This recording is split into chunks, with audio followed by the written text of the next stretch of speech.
Tak pernah ucap hello, pergi kau melambai. Harimau, harimau, harimau, harimau Malaya. Tak pernah hancur hati, otaknya bersepai. Harimau, harimau, harimau, harimau Malaya. Film dibuka dengan memperlihatkan seorang pria yang disandra oleh sekelompok gangster dalam keadaan tangan terikat dan kepala ditutup. Mereka memaksa dia untuk membantu pengiriman garam Cina dari Indonesia ke Malaysia lewat dermaga yang menjadi wilayah kekuasaannya. Akan tetapi pria itu menolak. Maka inilah akibatnya. 3 juta akan jadi milik kau. Simpan je lagi kau siang. Brother. Namun ternyata semua itu hanyalah prank. Prank, kamu kena prank. Selamat kamu kena prank.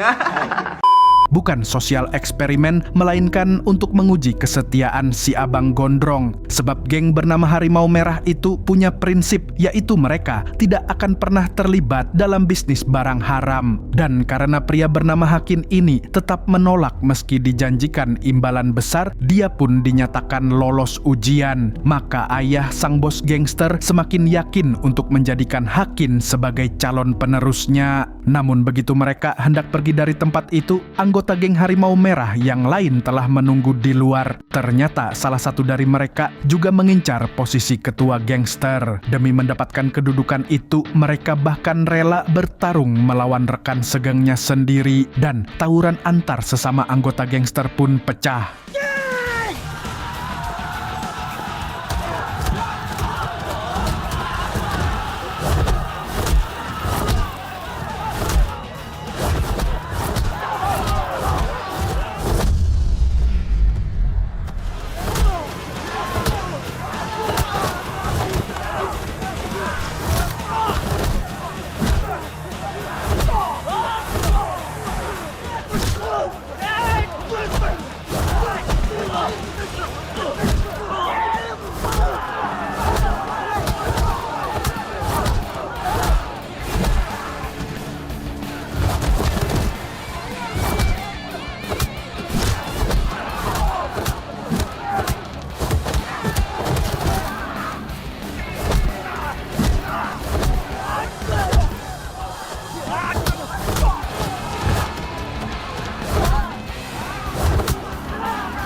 Di tengah pergelutan, tiba-tiba polisi datang menggerebek mereka. Sialnya, Hakin juga ikut tertangkap dan langsung diamankan oleh pihak kepolisian.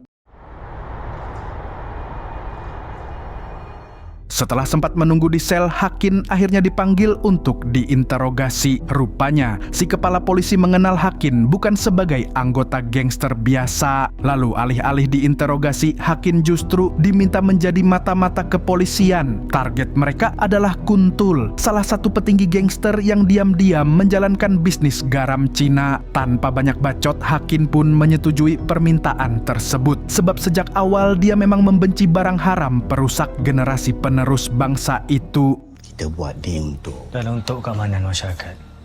Di sisi lain kita diperlihatkan dengan sosok Kuntul bin Samidi yang sedang santuy di sebuah restoran milik geng Harimau Merah. Sambil petantang petenteng, dia memantau anak buahnya yang tengah melakukan transaksi garam Cina dengan para pelanggan. Lalu karena gabut, si tambuk ini pun mengganggu pegawai baru di restoran, bahkan dengan tega menyiksanya. Beruntung anak buah Hakin yang juga sedang berada di sana langsung turun tangan menolong perempuan itu. Duduk dalam ke apa kau ni?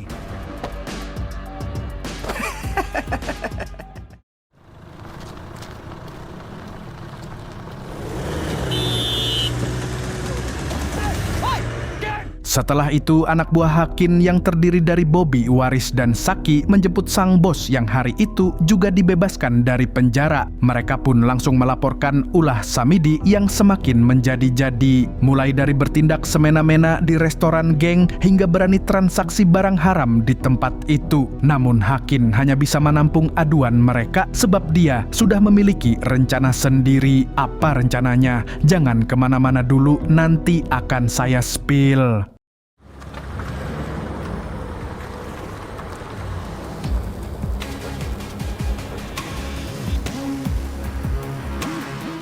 Kemudian sorenya pasukan Hakin dan pasukan Samidi dikumpulkan di kediaman ayah yang juga menjadi markas besar geng. Di sini sang bos mengumumkan bahwa dia akan segera pensiun karena sudah tua dan punggungnya sering encok. Dia juga ingin menghabiskan masa tua di Australia bersama putri tercintanya yang bernama Nabila. Oleh karena itu, kini dia mulai mencari sosok yang pantas untuk menggantikan posisinya sebagai pemimpin Harimau Merah. Awalnya, ayah menunjuk Hakin sebagai penerusnya, namun Samidi menentang keras keputusan itu. Menurutnya, dialah yang lebih pantas jadi ketua karena dia telah memberi keuntungan besar bagi Harimau Merah. Dan alasan itu didukung penuh oleh tangan kanan ayah. Karena situasi semakin tegang, ayah akhirnya memilih jalan tengah dengan cara mengadu Hakin dan Samidi. Beliau memberi mereka waktu 1 minggu untuk membuktikan siapa yang lebih pantas jadi ketua gangster.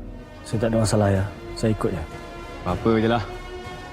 Samidi dan pasukannya kemudian pergi ke gudang tempat mereka menyembunyikan garam Cina. Namun Samidi masih saja menggerutu karena sang bos terlihat jelas lebih condong ke Hakin. Partner bisnisnya kemudian berusaha menenangkan Samidi. Katanya kalau mereka bisa dapat banyak uang dari bisnis haram ini, posisi ketua geng itu tidak penting lagi. Dan mereka pun langsung membahas barang yang sudah siap dikirim ke Thailand. Kalau semua beres, aku akan bagi kau RM500.000. Kedua kubu itu kemudian menjalankan tugas harian mereka sebagai debt collector. Di sini terlihat perbedaan cara anak buah Samidi dan Hakin saat menagih hutang. Kalau anak buah Samidi tidak segan memakai kekerasan, Hakin lebih menggunakan kata-kata bijak dan ancaman. Geng! Ciao! Saya bukan pecah keca saja. Pecah tu kedai! Kedai bapak punya lah besar kedai. Macam mana saya nak bayar? Macam mana saya nak buat lagi? Tolonglah bang. 3 hari bayar.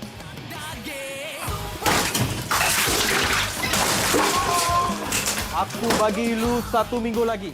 Kutip-kutip hutang pun berlanjut. Kini tujuan terakhir Hakin CS ialah menagih hutang ke seorang kai-kai yang tinggal di rusun. Namun mereka dibuat terkejut karena ternyata anak dari kakek itu adalah Nisa, pegawai baru di restoran yang sebelumnya sempat mereka tolong. Menyadari hal itu, Saki yang awalnya bersikap gahar seketika langsung meleyot. Rupanya dia diam-diam naksir Nisa. Bagi kita orang masa. Seminggu lagi. Nis, ayah you ke? Iyalah. Setahun pun boleh. Setahun kau apa? Kerak dulu. Setelah menagih ke beberapa tempat, Hakin CS kemudian mengumpulkan uang hasil tagihan untuk diserahkan kepada sang bos. Namun, jumlah yang mereka dapatkan ternyata hanya sedikit. Hakin pun akhirnya mengajak anak buahnya untuk menalangi sebagian hutang yang masih menunggak. Hal itu membuat Bobby dan Waris heran mengapa Hakin bersikap dermawan padahal ia sedang bersaing dengan Samidi. Namun Hakin hanya menjawab dengan kata-kata bijak macam Mario Teguh. Jom ikut aku pergi bank. Tahu. Tak lama setelah itu, Hakin menerima pesan dari Samidi yang mengajaknya untuk bertemu. Hakin pun langsung tancap gas pergi menemuinya seorang diri. Sesampainya di markas Samidi, om-om itu ternyata membujuk Hakin untuk menyerah dan merelakan posisi ketua geng kepadanya. Bukan itu saja, dia juga mengajak Hakin untuk bergabung ke kubunya. Namun tentu saja Hakin menolak mentah-mentah tawaran itu karena sekali lagi dia masih berpegang teguh pada prinsipnya untuk tidak terlibat dalam bisnis garam Cina. Lalu malamnya saat anak buah Samidi sedang bersiap mengirimkan garam Cina, mereka tiba-tiba digerebek polisi. Mendengar kabar itu, Samidi langsung yakin bahwa semua ini adalah ulahnya Hakin. Dalam keputusasaan sebab bisnisnya rugi bandar, Samidi mendadak melow ketika melihat anak-anaknya tidur. Dia pun teringat masa lalu ketika istrinya tega meninggalkannya karena merasa diabaikan. Samidi terlalu sibuk mengejar harta lewat jalan haram hingga melupakan perhatian untuk anak dan istrinya. Padahal harta hanya titipan, tapi punya saya nggak tahu dititipin ke siapa. Saya nak awak ceraikan saya.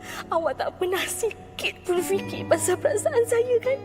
Saya nak... Keesokan harinya, Hakin CS ditraktir makan oleh Nabila sebelum dia dan ayahnya pindah ke Australia. Tapi di tengah kebahagiaan itu, Waris tampak gelisah dan mendadak izin ke toilet. Suasana pun berlanjut dengan hangat dan penuh canda tawa hingga tiba-tiba...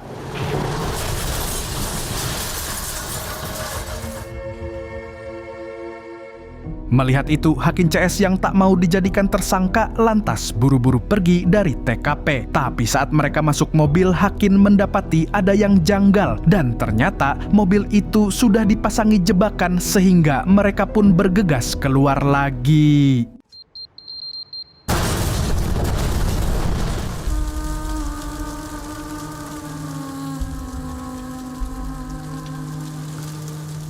Mendengar kabar putri tercintanya telah tewas, sontak ayah sangat terpukul. Padahal mereka sudah merencanakan kehidupan baru yang lebih damai dan jauh dari pergengsteran di Australia.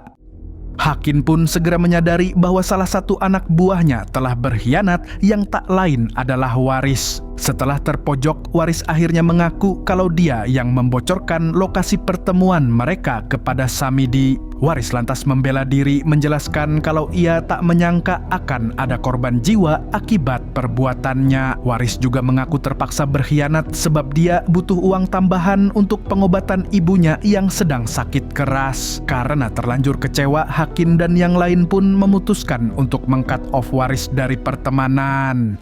Sekarang ni kau nak aku buat apa sekarang ni? Aku dengar.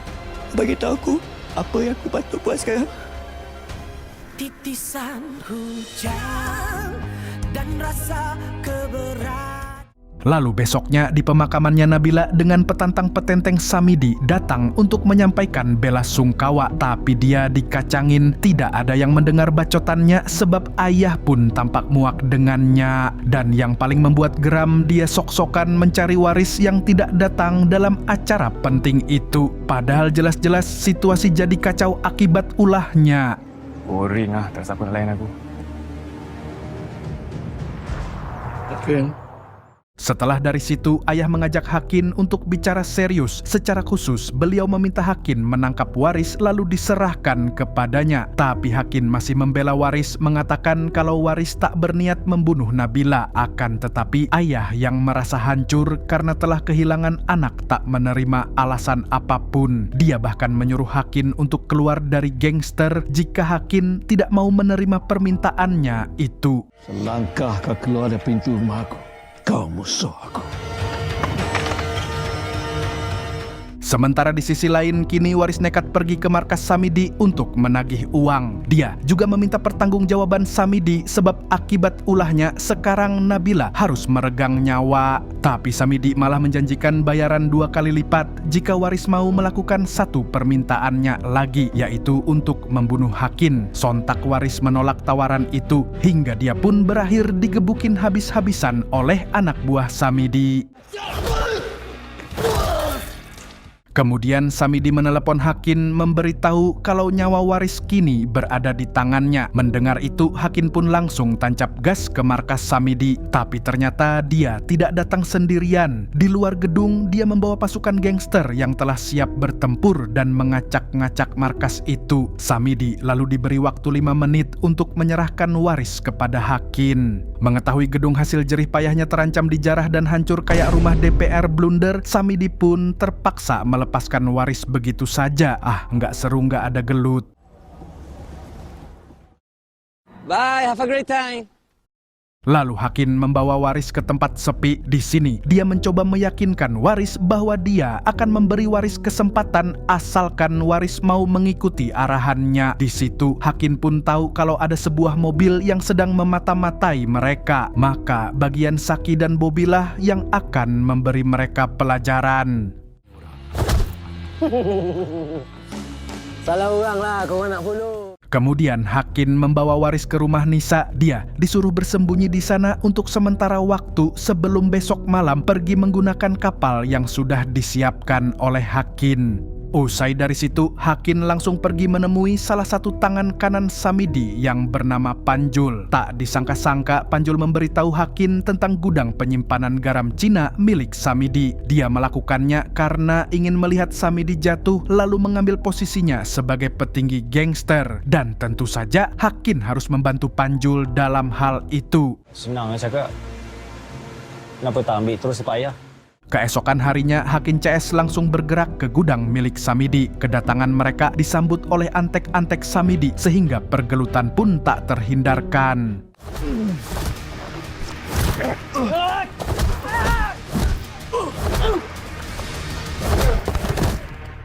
Dan ya, para jamet itu berhasil dilumpuhkan lalu dipaksa memberitahu letak barangnya Samidi. Setelah itu, Hakin dan dua temannya pun segera membakar barang haram tersebut.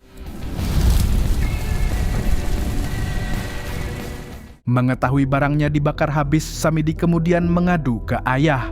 Dia pun mempertanyakan kenapa ayah masih terus membela Hakin, padahal dia yang sudah menghasilkan banyak keuntungan untuk geng mereka. Selain itu, Samidi juga memberitahu bahwa dalang di balik pembunuhan Nabila adalah Waris. Akan tetapi, jawaban ayah justru di luar harapannya. Aku tak pernah cakap Waris yang bunuh anakku. Get off my sight. Sementara di tempat lain, Hakin dan dua temannya kini ke rumah Nisa. Hakin datang untuk menyuruh Waris segera bersiap dan nanti malam harus sampai di lokasi tepat waktu. Lalu begitu Hakin serta dua lainnya sudah turun dan hendak pergi dari sana, tiba-tiba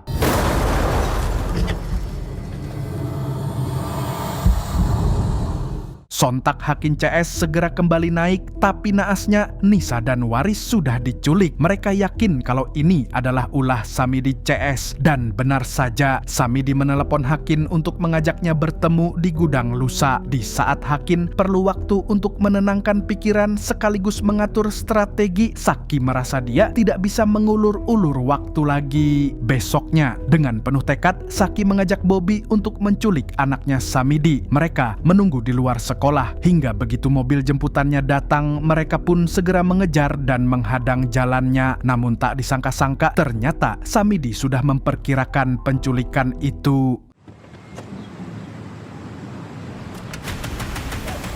Sekarang situasinya bertambah runyam. Hakin lantas bertemu dengan kepala polisi untuk membicarakan masalah penculikan dan pembunuhan ini. Dan disinilah mereka mengatur strategi untuk menegakkan keadilan. Hingga di tengah itu, tiba-tiba Samidi menelepon Hakin memberitahu bahwa dua anak buahnya kini berada di tangannya. Sontak Hakin segera bergegas meninggalkan kepala polisi yang terus mengingatkan Hakin kalau dia masih anggota polisi. Loh, jadi dia polisi? Kau masih lagi anggota polis.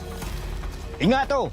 Sementara itu, Samidi menemui ayah untuk sekali lagi memastikan apakah dirinya bisa menjadi ketua Harimau Merah. Namun, ayah menjawab tak mungkin. Apalagi kini Samidi diincar oleh banyak orang termasuk polisi dan Hakin. Sekarang ni satu dunia nak kau mati. Hakim, polis pun nak tangkap kau. Lalu tibalah waktu pertempuran. Mulanya, Hakin terlihat sendirian saat menemui Samidi CS di gudangnya. Namun yang tak mereka ketahui, pasukan Hakin telah bersiap mengepung lokasi. Lalu tak berselang lama, inilah yang terjadi.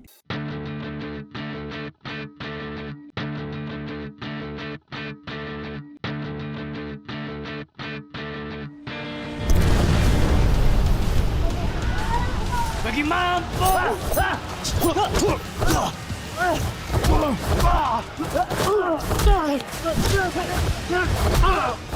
Di tengah kekacauan, Panjul diam-diam membebaskan para sandera Samidi. Lalu ketika Saki dan Waris membantu pergelutan, Panjul diminta untuk membawa Nisa pergi dari sana. Lain, kau jaga Nis.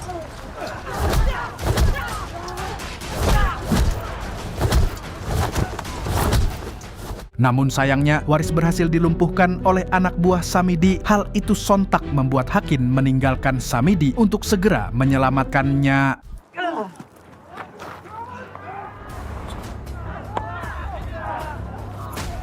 Di tengah kondisi Waris yang sekarat, beruntung Panjul menemukan mobil untuk membawa Waris ke rumah sakit. Sementara itu, tim kepolisian kini telah datang dan langsung menghentikan pergelutan. Dan inilah rencana Hakin, yaitu mengepung gudangnya Samidi dengan tim kepolisian. Namun, Samidi berhasil kabur sehingga Hakin dan Saki pun segera mengejarnya.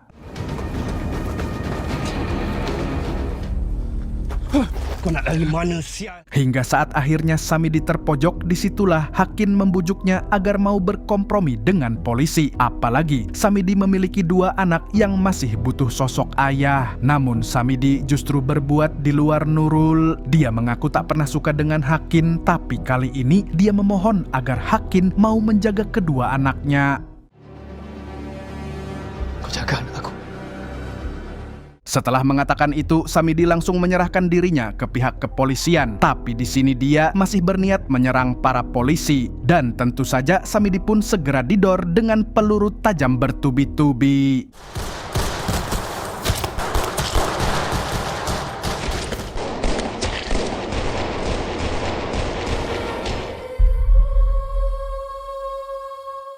Kemudian film ditutup dengan Hakin yang berterima kasih kepada Panjul karena telah menyelamatkan rekan-rekannya. Lalu Panjul pun langsung menagih imbalannya, yaitu menggantikan posisi Samidi sebagai petinggi Harimau Merah. Namun Hakin bilang Panjul harus membuktikan dulu kalau dirinya pantas menduduki posisi itu. Terutamanya Panjul harus menjauhi garam Cina.